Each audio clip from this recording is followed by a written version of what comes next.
Welcome friends, welcome to my channel ચટપટુ કાઠિયાવાડ. અરે mummy આ કઈ રેસીપી બનાવી રહ્યા છે ખબર પડતી નથી. અને દેખીતા તો કંઈક સુખડી જેવું જ લાગે છે કે આવી રીતે સુખડીની જેમ પાથરી અને મમ્મી કંઈક રેસીપી આવી રીતની બનાવી રહ્યા હતા. તો મને થયું લાવ મમ્મીને પૂછું કે મમ્મી તમે આ કઈ રેસીપી બનાવી રહ્યા છો.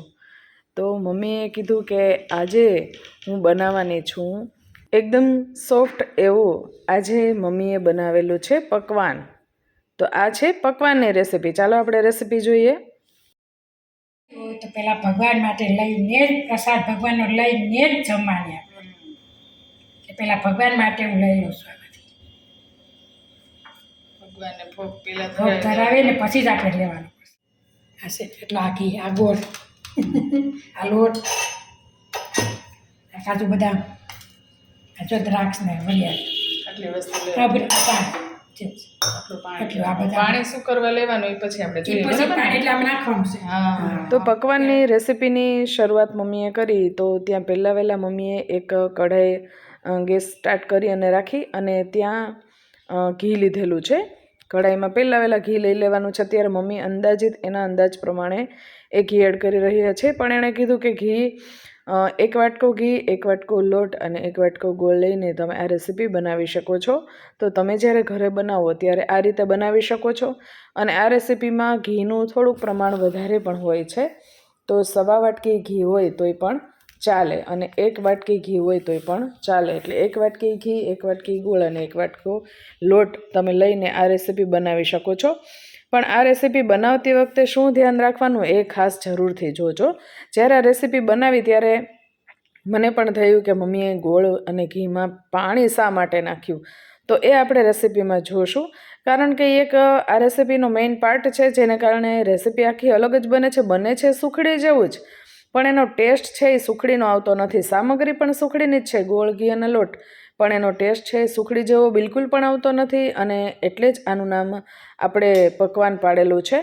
અને આ જે છે એ અમુક જ વિસ્તારમાં જોવા મળતી હોય છે. તો તમે જે વિસ્તારમાં રહો છો ત્યાં પકવાન બનાવવામાં આવે છે કે નહીં એ મિત્રો કમેન્ટ જરૂરથી કરજો.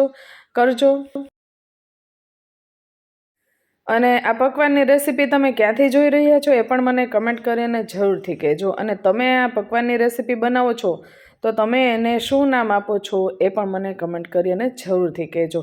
હવે જો ઘી એડ કર્યું એમાં સામે જ મમ્મીએ ગોળ પણ એડ કર્યો છે.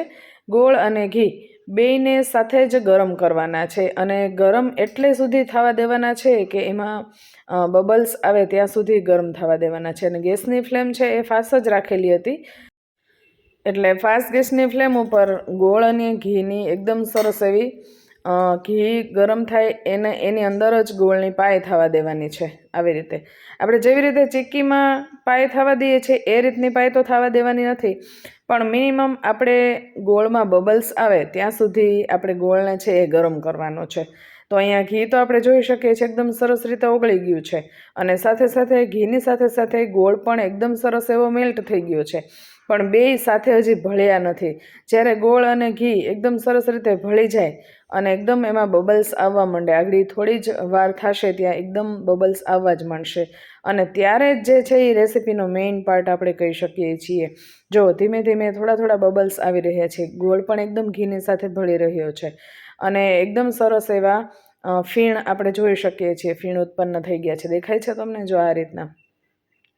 તો એકદમ સરસ એવો ગોળ છે એ એકદમ મેલ્ટ થઈ અને ઘી સાથે ભળી જવો જોઈએ. અને આ જ સમયગાળે ગેસની ફ્લેમ છે એ થોડી એવી ધીમી કરી દેવાની, જેને કારણે પાણી નાખતા જ એ ઉડે નહીં. તો આવે સમયે હજુ પણ જો મમ્મી હલાવી રહ્યા છે તો હજુ ગોળને છે એ શેકાવા દેવાનો છે. એટલે ગોળ એકદમ સરસ રીતે શેકાઈ જાય, ઘીની અંદર ભળી જાય અને ત્યારે જ આપણે થોડું એવું જ પાણી નાખવાનું છે, બહુ ઝાઝું નહીં. જો એકદમ થોડું એવું પાણી એડ કરવાનું છે, 1 ચમચા જેટલું જ, બહુ ઝાઝું નહીં. અને પાણી એડ કરીને ચલાવવાનું નથી, એની અંદર તરત જ લોટ એડ કરી દેવાનો છે. લોટ એડ કરવાનું પણ કારણ એ જ છે કે લોટને ઘીમાં બિલકુલ શેકવાની જરૂર પડતી નથી. કારણ કે ગોળ અને ઘી એટલા જ ગરમ હોય છે કે જેને કારણે લોટ છે એમાં ને એમાં શેકાઈ જાય છે. જો આ રીતે તમે જોઈ શકો છો એકદમ સરસ રીતે ગોળ છે એ ગોળ અને ઘી તો મેલ્ટ થઈ જ ગયા હતા, એની સાથે આપણે લોટ એડ કરતા લોટ પણ સરસ રીતે મિક્સ થઈ ગયો છે. કઠણ ગોળ થયો નથી બિલકુલ પણ પાણી એડ કરવાને લીધે. તો બધી વસ્તુ સરસ રીતે આપણે મિક્સ કરી દઈશું અહીંયા.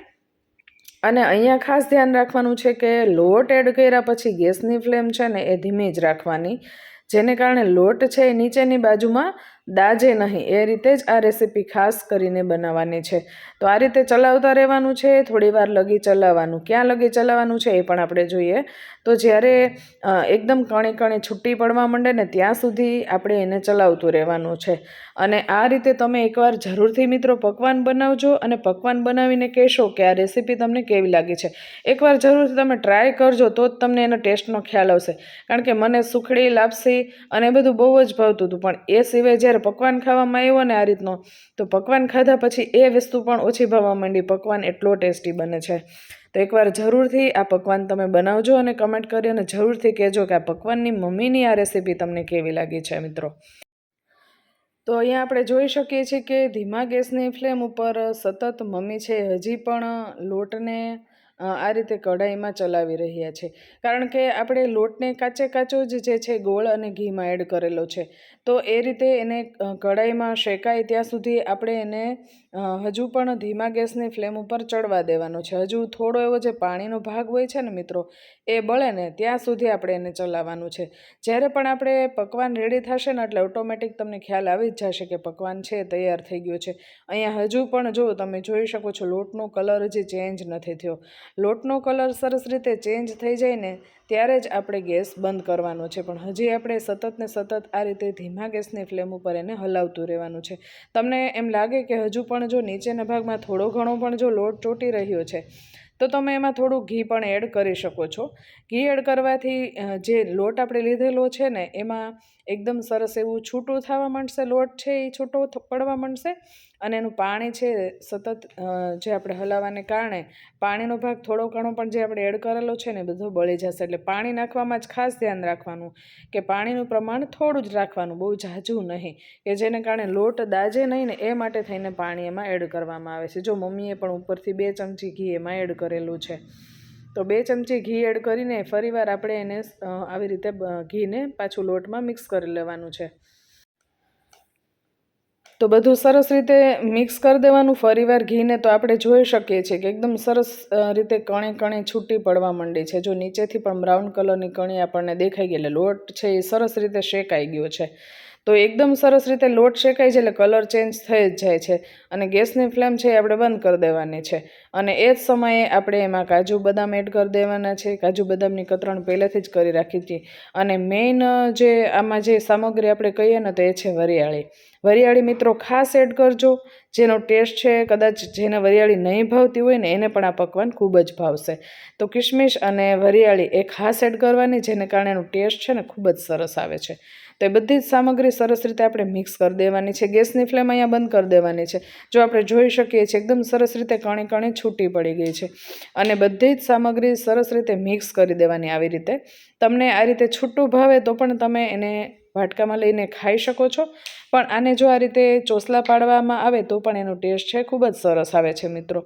એકદમ સરસ એવો પકવાન આપણો મસ્ત રેડી થઈ ગયો છે. તો આપણે એને એક થાળીમાં લઈ લેશું.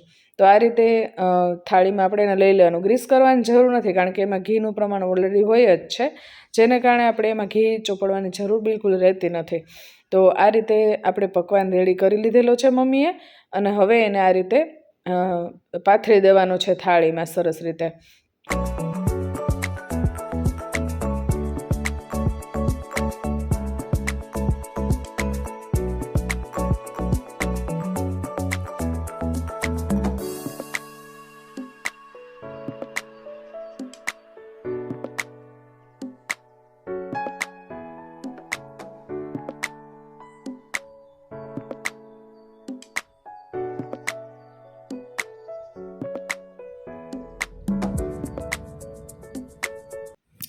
હવે અહીંયા જે પકવાનને આપણે ઠંડો પડવા દેવાની જરૂર રહેતી નથી કારણ કે ઓલરેડી ઠંડો પડી ગયો હોય છે પાથરતા જ. તો ત્યારે જ આપણે આ રીતે ચોસલા છે એ પાડી લેવાના છે એમાં. અને આ રીતે મમ્મીએ તરત જ એમાં ચોસલા પાડી દીધેલા હતા. મિત્રો એકદમ સરસ એવી રેસીપી બને છે, ખૂબ જ ટેસ્ટી એવો પકવાન બને છે. મને તો પકવાન બહુ જ ભાવે છે. તમને પકવાન ભાવે છે કે નહીં એ કમેન્ટ સેક્શનમાં કમેન્ટ કરી અને જરૂરથી કહેજો મિત્રો. અને મમ્મીએ એકદમ સરસ એવી પકવાનની આ નવી રેસીપી મને બતાવી એ બદલ મમ્મીનો ખૂબ ખૂબ આભાર. તો મિત્રો પકવાનની રેસીપી જો તમને ગમ્યું હોય તો લાઇક કરી દેજો, ચેનલ પર નવા હોય તો સબસ્ક્રાઈબ કરી દેજો. અને આપના ફ્રેન્ડ સર્કલ ફેમિલી ગ્રુપ્સમાં રેસીપી ખરેખર જો ગમી હોય તો આ રેસીપીને શેર જરૂરથી કરી દેજો. શેર કરવાનું બિલકુલ ભૂલતા નહીં.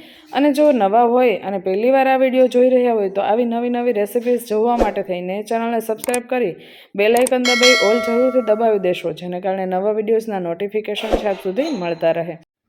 તો ફરીવાર આવી નવી નવી રેસિપીઝ તમારા સુધી લઈને આવીએ. ત્યાં સુધી જય સોમનાથ, જય માતાજી મિત્રો.